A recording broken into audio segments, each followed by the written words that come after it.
नमस्कार दर्शकों, मैं छवि आप सभी का स्वागत करती हूँ इस प्रोग्राम में जिसका नाम है the secret of your life. और एक बार फिर से आपकी जिंदगी के सीक्रेट्स के बारे में जानने के लिए हम हाजिर हैं famous astrologer professor Gurdeep Arora के साथ। जी प्रोफेसर साहब, सबसे पहले शो पर आपका बहुत बहुत स्वागत है। नमस्कार प्रोफेसर साहब, आज इस शो पर मैं बड़ी ही आम बातों के बारे में बात करना चाहूँगी जो कि हम अक्सर सुनते हैं चलते फिरते या घर में उठते बैठते या किसी शादी में जाने से पहले। आम बातें हैं, नॉर्मल वहम हो गया या हमें किसी चीज़ का भ्रम पैदा हो गया इसके बारे में। अगर हम बड़े ही अच्छे काम के लिए जा रहे हैं, बिल्ली ने रास्ता काट लिया तो हमें लग रहा है कि नहीं अब तो काम नहीं बनेगा, या पीछे से किसी ने आवाज़ दे दी तो हमें लगता है कि नहीं अब काम नहीं बनेगा। तो ये जो ऐसे बातें होती हैं, जो एक कही हुई बातें होती हैं, सुनी हुई बातें होती हैं, लेकिन इनका हमें अब तक प्रूफ नहीं मिल पा रहा। क्या ऐसे होता है? क्या आप इन सब बातों को मानते हैं? क्या ऐसा है कि ऐसा होने से हमारे ग्रह की जो पॉजिटिविटी है वो खराब हो जाती है? जी शवि जी, बहुत अच्छा पूछा आपने। पहले तो इन्होंने मेरे बारे ही पूछ लिया, भी आप इन चीज़ों को मानते हैं? जी शवि जी, जो मेरा बोर्ड लगा हुआ है मॉडल टाउन गोल्ड मार्केट में, मेरे जो ऑफिस के ऊपर है, ऊपर उसके ऊपर बड़ा बड़ा लिखा हुआ है वहम भरम से सख्त परहेज, क्योंकि मैं इन चीज़ों को नहीं मानता। जितने भी पढ़े लिखी जो जनरेशन है वो इन चीज़ों को नहीं मानते, लेकिन कहा जाता है ये चीज़ होती है।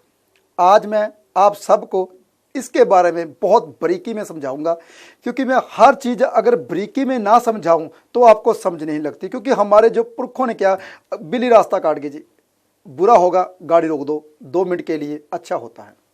ये ऐसा हो गया, इससे ऐसा हो जाएगा, 2 मिनट रुक जाओ, नीच मार दी, नहीं जाना किसी ने, बाहर नहीं निकलना, अपशुगन हो गया, कांच का टुकड़ा। बहुत से वहम भरम हैं जो दुनिया में चलते आ रहे हैं।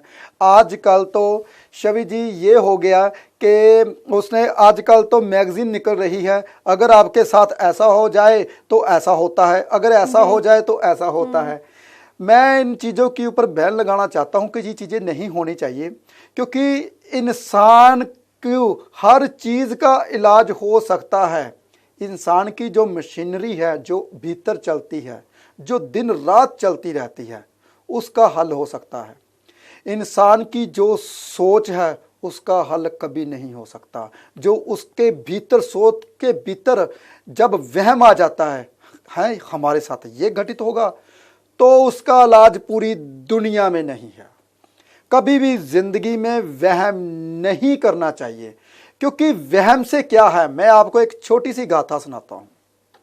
एक भगवान का नाम देने वाला पंडित था, वो बोलता था, ऋषि पुराने बुजुर्गों को, जो ऋषि थे उनको पंडित ही ज़्यादातर बोला जाता था।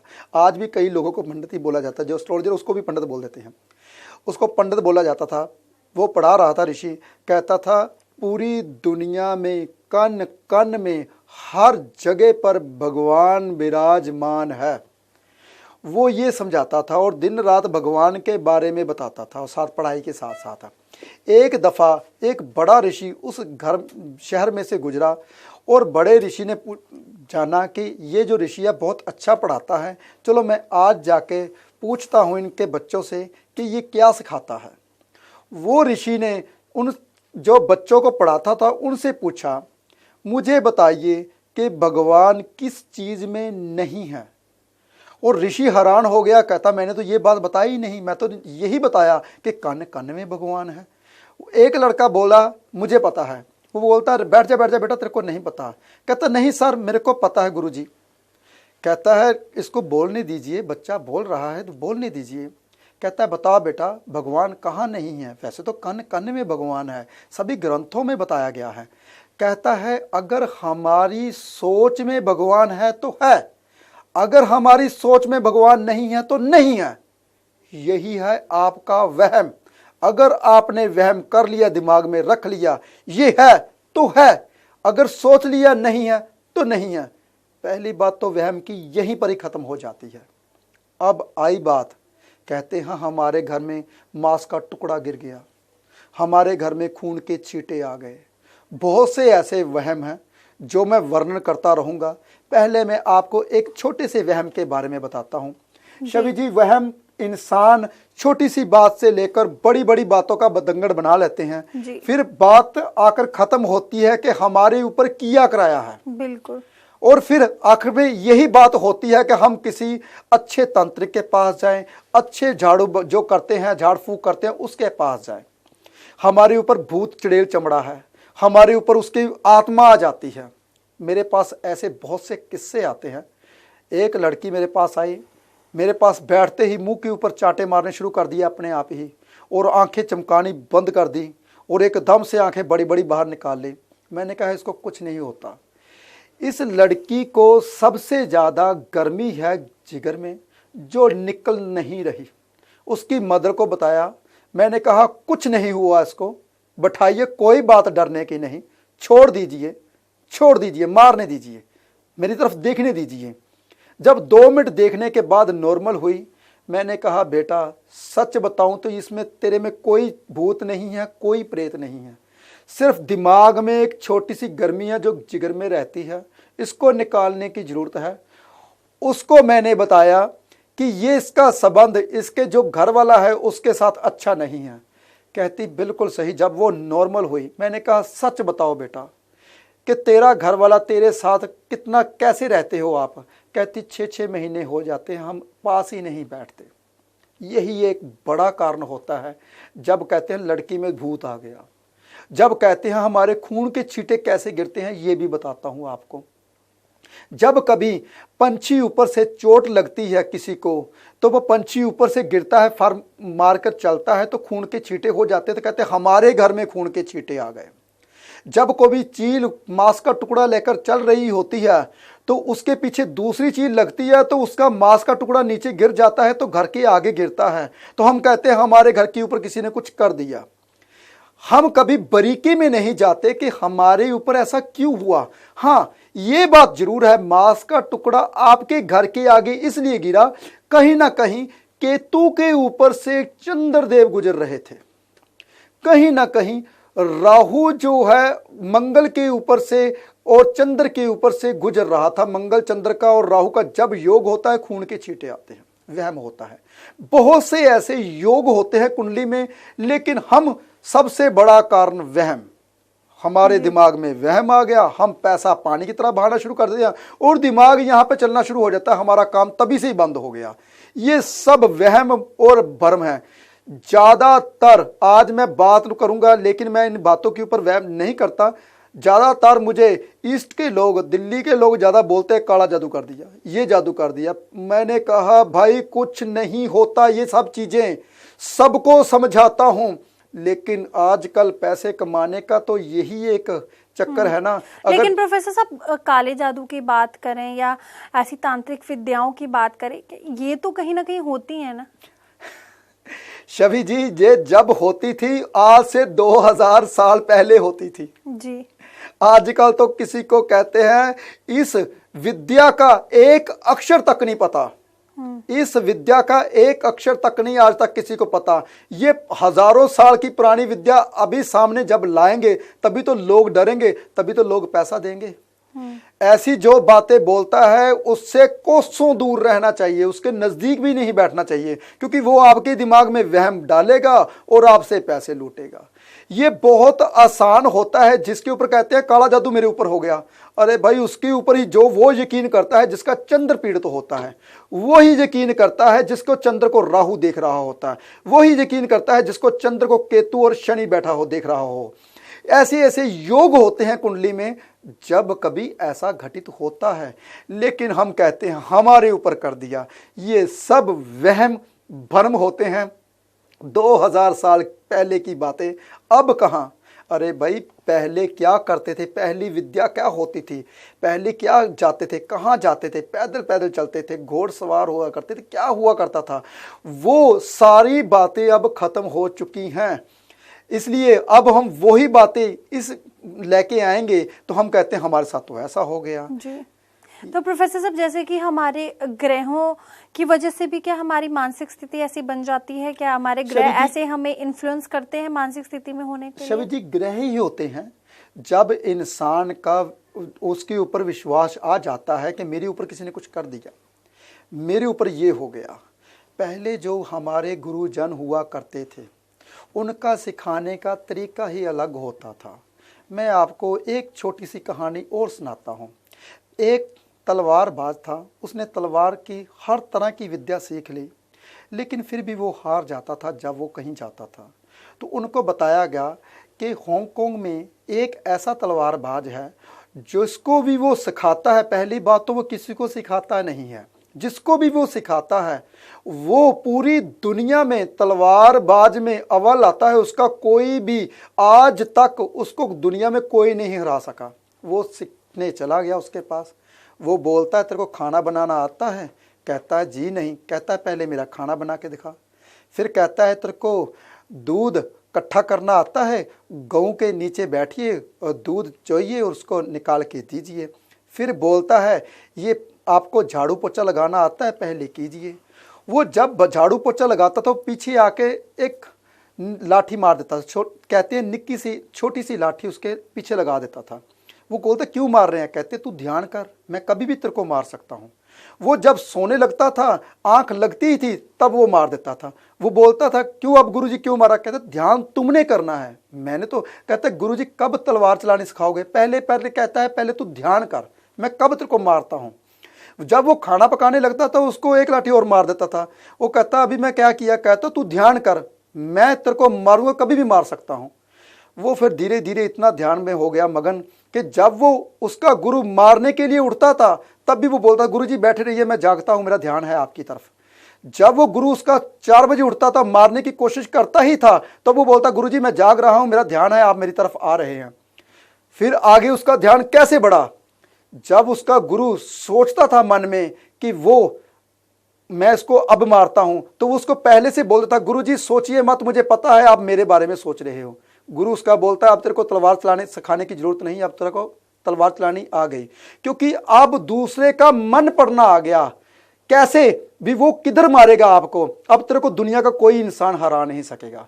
ऐसे थे पहले हमारे गुरुजन, तलवार हाथ में पकड़ाई भी नहीं और सिखा भी दी। पहले की विद्या आजकल ना तो वो गुरु रहे हैं और ना ही वो जो काला जादू रहा है और ना ही वो किया करा रहा है, लेकिन हम उसकी बातें जरूर करते हैं कि हाँ काला जादू है, हमारे ऊपर किसी ने कुछ कर दिया। अरे भाई वो बातें खत्म हो चुकी हैं। आज से जैसे ही हमारे ऋषि मुनि खत्म हुए वो बातें साथ में ही लेकर मर गए, आज तक वो घटित नहीं होती। हाँ अधूरे पन्ने 2-4 जो लोगों के हाथ लगे वो लोगों को गलत रास्ता दिखा रहे हैं और लोगों को पढ़ा रहे हैं। जैसे कि मैंने सभी एपिसोड में बताता हूँ, आप क्या हो? ब्रह्मा के अंश, ब्राह्मण हो। हर इंसान ब्रह्मा का अंश, ब्रह्म वेद पढ़ता है, उसके अंदर ब्रह्मा के अंश होते हैं, वो खुद ही ब्राह्मण होता है, खुद ही ब्रह्मा होता है। लेकिन हम कहते हैं हम कहाँ, हम तो पापी इंसान हैं। अपने अंदर नेगेटिविटी भर के बैठे हो, पॉजिटिविटी भरिए, तभी सब ना आपको पता चलेगा कि क्या है काला जादू। प्रोफेसर साहब यहीं पे अगर मैं लाल किताब के टोटकों की बात करूं तो अक्सर बहुत से ऐसे लोग हैं जो पढ़ते होंगे, ऑनलाइन नेट पर भी काफ़ी ऐसी बातें हमें पढ़ने को मिलती हैं लाल किताब के बारे में कि ये उपाय कर लीजिए, ऐसे टोटके कर लीजिए। तो क्या ये टोटके और किया करा ये सब अलग अलग हैं क्या? जो किताबों के टोटके होते हैं, जैसे कि किसी इंसान ने किताब पढ़ी और उनके बीच में से छोटे छोटे पीस निकाल लिए, जैसे कि 5 पन्नों के में एक टोटका निकाल लिया, वो किताब पे लिख दिया ऐसा। लेकिन ये ऐसा हर किसी कुंडली के ऊपर घटित नहीं होता। ये तो वही लाल किताब के टोटकों की बात है। अब आई बात कि वाकई में किए कराया हो तो उसके ऊपर भोजपत्र के ऊपर ये लिखिए अपने खून से, ये बहुत कुछ लिखा होता है। मैंने बहुत सी किताबें पढ़ी हैं, लेकिन ऐसा कुछ नहीं होता। जो भी इंसान कहता है कि ये किए कराए के ऊपर ऐसा हो जाता है, नींबू लीजिए उसके चौराहे में फेंकिए, ये तो खुद का नुकसान तो करते ही हैं लेकिन दूसरों का भी। मैं आपको बताता हूं इसमें क्या होता है। नींबू में 7 ग्रह होते हैं। गोल नींबू जैसे बुध, उसका रस शुक्र, बीज सूर्य, खटास केतु, रंग पीला गुरु। और उसको जब काट के संदूर लगा के आप चौराहे पर रखते हो या अपना खून लगाकर चौराहे पर रखते हो, 7 ग्रहों को पहले तो आपने ऐसे ही चौराहे पर रख दिया, और क्या संदूर लगाकर। संदूर किसका होता है? मंगल का। बुध को तो वैसे ही खराब कर दिया। बिजनेस आपका तभी खराब हो गया जब उसको संदूर लगाया और उसको चौराहे पे रख दिया। मैं आपको बताता हूं आप ग्रह आपके कैसे खराब होते हैं। फिर आप टोटकों की बात करते हैं, हमने टोटका किया था, हमारे तो कुछ अच्छा तो हुआ नहीं। आज वो बंदा मेरे सामने लाइए जो बंदा कहे मैं टोटका किया था मेरा अच्छा हुआ। जो बंदा ऐसे जो चौक पे चौराहे पे कोई चीजें फेंकता है उससे दूसरों का नुकसान तो होता है, और खुद का 90% नुकसान होता है, दूसरों का 10% नुकसान होता है, भला तो किसी का नहीं होता। लेकिन इसीलिए कभी भी वहम भरम नहीं करना चाहिए। जो सही उपाय हैं वो करने चाहिए। सही उपाय क्या होते हैं? जिससे आपकी जन का कल्याण हो, आप किसी का भला कर रहे हो। कौन किस उससे क्या हो रहा है? क्या आप किसी का भला कर रहे हो? किसी को अनाज दे रहे हो जो किसी के मुंह में जा रहा है, किसी का पेट भर रहा है? क्या आप ऐसा पौधा लगा रहे हो कि आने वाली पीढ़ियां उसकी छाया ले रहे? क्या जीव जंतु जो पानी में है उसको पानी में जल प्रवाहित करके वो जीव जंतु आपका अनाज खा रहे हैं? हमने क्या किया? किसका भला किया? ऐसे जब चीज काट के हम चौराहे में फेंकते हैं इससे चीज का नुकसान तो होता ही है। जो उसको देखता है उसके मन में वहम आ जाता है, और आपके मन में पहले से ही वहम था अब हमारा ठीक हो जाएगा, हमने ऐसा कर दिया। आपका ठीक नहीं होगा, नुकसान होगा। वो ग्रह जो चीज आपने फेंकी, कई दफा तो मैंने देखा है लाल कपड़े में नारियल फोड़ के और नारियल को ऐसे फेंक देते हैं चौराहे में। अरे नारियल राहु होता है, सबसे ज्यादा पावरफुल राहु होता है, और राहु को आप ऐसे ही फेंक देते हो चौराहे में। अगर आपने नारियल को जल प्रवाहित किया, अगर कोई जल प्रवाहित नारियल जा रहा है, नारियल को जल प्रवाहित कैसे किया जाता था मैं आपको ये पुरानी परंपरा बताता हूँ। जी बिल्कुल प्रोफेसर साहब, हमने बहुत बार देखा है कि ऐसे नारियल फेंके होते हैं इधर उधर, ऐसे छोटे छोटे टोटके किए होते हैं, तो क्या मतलब ये गलत हो गया? ऐसा शबी जी मैं बताता हूँ, नारियल जब पहले फेंका जाता था तब क्या होता था कि पहले बहुत कम अनाज हुआ करता था और पानी पीने को बहुत कम हुआ करता था। अच्छा, और जब बंदे भूखे रहते थे, जब कभी जाते थे खाने को कुछ नहीं मिलता था, जो इंसान नारियल जल प्रवाहित करते हैं वो नारियल आगे जाके जब कोई तोड़ता है उसका बीच में गिरी खाता है तो उसका पेट भरता है, उसका राहु ठीक होता है, राहु के साथ गुरु ठीक होता है, गुरु के साथ चंद्र ठीक होता है। जब कोई पानी वाला आपका फेंका हुआ नारियल कोई खाता है तो पहले ऐसा होता था। लेकिन अब कोई ना तो नारियल निकालता है, अगर निकालता है तो वो बेच देते हैं, और वो दुकान के ऊपर बेचा जाता है। तो जब वो शॉपकीपर वही नारियल को फिर दोबारा से बेचा जाता है। नारियल अगर फेंकना है तो दरिया में उस जगह पर फेंकिए जिस जगह पर कोई भी जाता ना हो, और वहाँ जाके लोग खाएं आगे पकड़कर। तब जब वो कोई इंसान तोड़ेगा तो आपकी किस्मत जो बंधी हुई है वो खुल जाती है। सही ढंग, ना तो वो सही ढंग रहे ना आप बस किए जा रहे हो। आज मैंने अभी आते आते देखा एक गाड़ी में इंसान बैठा था, उसने ऐसे ही गाड़ी में बैठे बैठे ऐसे ही फेंक दिया और पानी के बीच में, क्या पता पानी के में गिरा या नहीं गिरा। क्या आपके ऐसे ग्रह ठीक हो जाएंगे? श्रद्धा भावना होनी बहुत जरूरी है। मैं आपको बताता हूँ, ये आपने गलत किया या सही किया आप ही देखिए। आप किसी गरीब को रोटी दे रहे हो तो ऐसे मार के दोगे तो गरीब क्या सोचेगा, क्या देगा? आपकी रोटी खाएगा? वो बोलेगा कैसा अहंकारी बंदा है। ऐसे ही वो जो जीव जो जंतु पे जो बीच में खा रहे हैं वो भी ऐसे ही बोलेंगे। आपका किया हुआ जल प्रवाहित वो निष्फल हो गया। अगर किसी को रोटी दे रहे हो भाई हाथ जोड़कर प्यार से दीजिए, फिर वो खाएगा।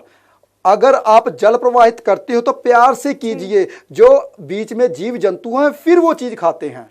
जी बिल्कुल, यानी कि इस तरह के काफ़ी तरीके भी हैं जिन्हें हमें शायद सीखने की ज़रूरत है। अगर हम कोई भी ऐसा दान पुण्य करते हैं, टोटकों की बात करें तो बहुत से ऐसे लोग हैं जो कभी ना कभी कुछ ना कुछ ऐसा करना चाहते हैं, लेकिन ऐसा कुछ ना कीजिए जिससे कि प्रकृति को जो है वो ठेस पहुंचे, प्रकृति का नुकसान हो, और इससे आपके भी ग्रह जो वो ठीक नहीं होंगे। सो प्रकृति को आप जैसा देते हैं प्रकृति वही आपको वापस लौटा कर देती है। सो अगर प्रकृति को अच्छी चीजें देंगे तो वो भी आपको अच्छी ही चीजें देंगे। 10 गुना शबी जी, मैं सबको समझाता हूं कि जो आप प्रकृति को दे रहे हो वो 10 गुना आपको वापस मिलने वाला है। जैसे कि भगवान जो भी चीज बनाता है वो गोल बनाता है, ग्रह नक्षत्र चंद तारे जितने भी हैं सभी गोल शेप में हैं, और आपके जितने भी अंग हैं शरीर के सभी गोल हैं। भगवान कभी तिरछी चीज बनाता ही नहीं, वो गोल इसलिए बनाता है जो आप दे रहे हो वो वापस घूम के आपके पास आने वाला है। अगर अच्छा दोगे तो अच्छा मिलेगा, अगर अच्छा दोगे तो 10 गुना अच्छा मिलेगा, अगर बुरा दे रहे हो तो 10 गुना बुरा मिलेगा। इसलिए आप क्या करते हो, जब भी कभी कुछ उपाय करवाते हो, कोई भी इंसान जो भी उपाय बताता है तो ज़्यादातर ये बताया करे जिसका जन कल्याण हो, कि जन का क्या भला कर रहे हो, प्रकृति का क्या अच्छा कर रहे हो। जब हम पानी में कहते हैं कुछ इंसान तो ऐसे होते हैं, पानी में क्या फेंकने, पानी में क्या है। अरे भाई वहाँ जो मछलियाँ, जो कछुए, जो जीव जंतु छोटे छोटे जीव हैं, जब वो खाते हैं तो उससे कौन सा ग्रह ठीक होता है। कछुआ खाएगा तो शुक्र ठीक होगा, मछली खाएगी तो राहु ठीक होगा, जो लंबे लंबे सांप की तरह गडोए होते हैं तो वो खाएंगे तो केतु ठीक होगा। कितने जीव हैं पानी के भीतर, जब वो खाएंगे, कहते हैं रेंगने वाले जीवों से ज्यादा पानी के भीतर ज्यादा जीव होते हैं। प्रोफेसर साहब, जैसे जीवों की बात की तो लोगों को काफी शौक होता है अपने घर में ऐसे पालतू चीजें पालने का। तो कभी कोई फिश टैंक में कोई टर्टल्स रखते हैं, कोई टोटवाई रखते हैं, कोई फिशेस रखते हैं। क्या अगर घर में भी ये सब चीजें रखना सही रहता है? नहीं शवि जी, नहीं रखने चाहिए। मान लीजिए अगर आपको पिंजरे में बंद करके घर में रख लिया जाए सजावट के लिए, क्या अच्छा रहेगा? आपको अपने घर ना जाने दिया, आपके बच्चों के से मिलने ना दिया, तो क्या अच्छा रहेगा? मुझे ये बताइए। चलो बाकी की बात तो छोड़ दीजिए, वो तो मैं बाद में बताऊंगा कौन सा चीज रखने से क्या नुकसान होता है। पहले तो मैं ये बताता हूं कि आपको आपके घर से उठाकर मैं अपने घर में पिंजरे में बंद करके रख लूं, आपको टाइम से रोटी दूं और पानी दूं, बहुत अच्छे से रखूं, क्या ये ठीक रहेगा? आपको बाहर जाने ना दूं, बाहर फिरने ना दूं। कौन सी प्रकृति ने, भगवान ने कौन सी नई कार निकाली है, इंसान ने कौन सी हमारी साइंस आगे बढ़ी है, अखबार पढ़ने ना दूं, क्या अच्छा रहेगा? क्या आपके लिए बताओ ना, आप अच्छा रहेगा? कभी भी अच्छा नहीं होता। जब भी कोई भी जीव जंतु हम घर में रखते हैं, कोई भी जीव जंतु, हाँ अगर रखना चाहते हैं तो आवारा कुत्ता जो बेचारा गलियों में चल रहा है उसको रखिए, ताकि आपका केतु ठीक हो, आपके घर में पुत्र की प्राप्ति हो, जिसके घर में पुत्र नहीं होता। जो आवारा कुत्ते होते हैं, आजकल तो फैशन बन रखा है, बड़े बड़े कुत्ते लाकर 20-20 हज़ार के, 50-50 हज़ार के, लाख के कुत्ते लाकर घर में रख लेते हैं शौक के लिए। वो नहीं, जो आवारा कुत्ते जो गाड़ी के नीचे आकर बेचारे मरते हैं, वो कुत्ते। अरे भाई अगर सेवा करनी चाहते हो तो कितनी गायें हैं जो शहर में रहती हैं, उस गाय को पकड़िए, गौशाला में छोड़ के आइए, उस गौशाला को बोलिए ये इस गाय की मेरी जिम्मेवारी है, इसको जो जो खाएगी वो मैं दूंगा। अगर पुण्य का काम करना चाहते हो तो ये कीजिए, ये नहीं कि जीव जंतु को पकड़ के अपने घर रख लिए तो ग्रह अच्छा करना चाहते हो। जी बिल्कुल, यानी कि ऐसे जीवों को अपने घर में नहीं रखना चाहिए। लेकिन हाँ, ज़रूर ये है कि जो डॉग्स हैं, जो कुत्ते हैं, उनको ज़रूर आप उनकी सेवा कर सकते हैं। अच्छा, लेकिन अगर किसी ने रख भी लिए हैं, जैसे बच्चों को शौक होता है घर में किसी को बिल्ली पालने का या फिश टैंक रखने का, तो उनको क्या करना चाहिए अगर वो ऑलरेडी उनके घर में है? फिश नहीं रखनी चाहिए, सबसे बड़ी बात तो ये है। कभी भी मछली घर में नहीं होनी चाहिए, क्योंकि मछली राहु होती है, राहु ने षड्यंत्र रचाना ही होता है। रही बात बिल्ली की, अगर कोई भी जानवर पालना चाहते हो तो उसको खुला छोड़ दो, वो कहीं भी जाए, खाना खाए, आपके घर आ जाए। अगर उसको बांध लिया तो आपका ग्रह खराब हो गया वो वाला। कभी भी किसी भी जानवर को नहीं बांधना चाहिए। अगर घर में रखना चाहते हो तो उसको अच्छे ढंग से घर में सिखाइए, वो कहीं भी जाए, घूमे, आपके घर में आके ही खाना खाए, ऐसे रखना चाहिए। अगर आप किसी को रखना चाहते हो तो पहली बात तो ये है कि कभी भी मछली तो नहीं होनी चाहिए। ज़्यादातर लोगों के घर में मैंने यही देखा है, फिश टैंक रखे हुए हैं घर में। जी, लेकिन अगर किसी ने रखे हुए हैं तो क्या कोई ऐसा उपाय है जिसकी वजह से उनका राहु भी खराब ना हो और जो उनका शौक है वो भी पूरा होता रहे? आप ये बोलते हैं भाई मैंने तो बाजार की चीजें खानी है ये, लेकिन ये बताइए मुझे इसका इलाज बता दिए, मेरा पेट खराब ना हो जी। लेकिन ऐसा नहीं, पहली बात तो नहीं करना चाहिए। अगर रख लिया है तो राहु को कौन खराब करता, राहु को कंट्रोल में कौन लाता है? मंगल। और मंगल की चीज़ें क्या होती हैं? बहुत बड़े बड़े, अरे भाई मूंग की बने बनाए आते हैं, उसका स्टैचू घर में रख लीजिए अगर घर में रखना चाहते हो। और मंगल की बहुत सी चीज़ें होती हैं। आप किसी भी अच्छे एस्ट्रोलॉजर के पूछिए कि आपका अगर फिश टैंक रखा है और कहाँ पे रखा है, उसको उसकी डायरेक्शन बदल दीजिए, उसके जहाँ पे रखा है उस वहाँ मंगल का कलर कर दीजिए। सबसे आसान उपाय ये है जी। मैं बता दूं कि इनके द्वारा एक बुक भी लिखी जाती है, the secret book of your life, जिसमें आपके 10 सालों का वर्षफल होता है। क्या है बुक की खास बात? प्रोफेसर साहब क्या कहना चाहेंगे? इसको लेने के क्या फायदे हैं? जब भी आप बुक मंगवाते हो तो सबसे बड़ी बात यह है कि इसमें सिर्फ 5 ही उपाय हैं। सबसे बड़ी बात यह है कि इसमें जो पन्ने मैंने लिखे हैं, अगर उस पन्नों को पढ़ लेते हो तो आपकी लाइफ में कुछ ऐसा रह ही नहीं जाता कि जो आपको करना हो तो आपका नुकसान हो। सबसे बड़ी बात तो ये है कि वो किताब के जो 2 पन्ने 3 पन्ने आप पढ़ लोगे तो आपको जीने का पता चल जाएगा कि मेरे को क्या जीना चाहिए और क्या करने से हमारे कौन से ग्रह खराब होते हैं। ये पहली। और दूसरी बड़ी बात यह है कि 10 साल के लिए आप पंडित घर के ही बन गए, क्योंकि 10 साल का वर्षफल बनाया है मैंने, और 10 साल का जो वर्षफल है वो जो ग्रह आपके खराब है वो हर साल के ऊपर टिक मार मारी है मैंने। जो भी आपके साल के उपाय बनते हैं वो 5 उपाय कीजिए, फिर देखिए 10 साल आपको कोई भी परेशानी का सामना नहीं करना पड़ेगा। जब आपके लिए बहुत ज़्यादा ग्रह खराब है वो उस साल का वो मैं स्पेशल हदायत देता हूँ, ये साल आपका बहुत ज़्यादा खराब है, इसमें आप 5 उपायों के साथ साथ ये भी उपाय कीजिए। प्रोफेसर साहब, आप और दर्शकों को क्या मैसेज देना चाहेंगे आज वहम भ्रम के बारे में? कभी भी वहम भ्रम नहीं करना चाहिए। पूरी दुनिया में हर चीज़ का इलाज है, लेकिन वहम का कोई इलाज नहीं है। आज ही भाई एक छोटा सा उपाय कीजिए, उपाय ही समझिए। जैसा कि मन में सोचिए भी मैंने ये काम करना है, देखिए 1 हफ्ते के, 1 महीने के और 1 दिन में वो काम आपका होगा।